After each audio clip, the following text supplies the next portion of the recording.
We are just about 1 week away now from most students heading back to school in West Michigan.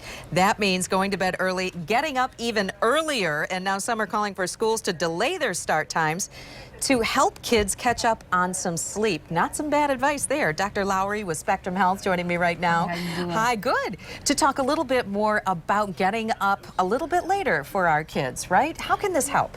Well, we recommend at least 8 to 9 hours of sleep. The AAP article that was published this month said 8.5 to 9.5 hours of sleep.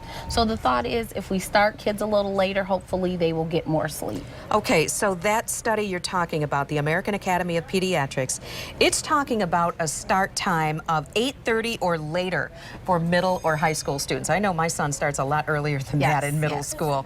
What do you think it can do as far as kids with their ability to learn?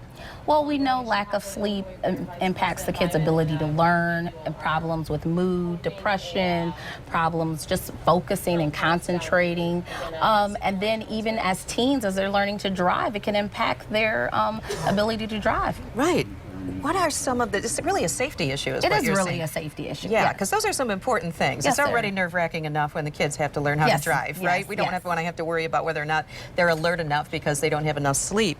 Tell me a little bit about, say, what tips parents can do, for instance, to be able to make sure that their kids can get to sleep. Now, some kids just want to stay up naturally later. Well, but we got to get them to sleep earlier. How do you do it? Yeah, well, there you hit on the biology, the psychosocial factors, but the most important thing is having a regular bedtime and then getting in the practice of having what we call good sleep hygiene. One of the things I recommend to my parents is de-electrify the room.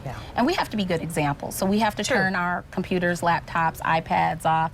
They need to be off Facebook and off Instagram and off Twitter, you know. So parents should say, sleep time, bedtime, about an hour before that bedtime, all the electronics go off. That's good advice. Dr. Lowry with Spectrum Health, thank you. Thank you. Thanks for having me. Thanks for coming in.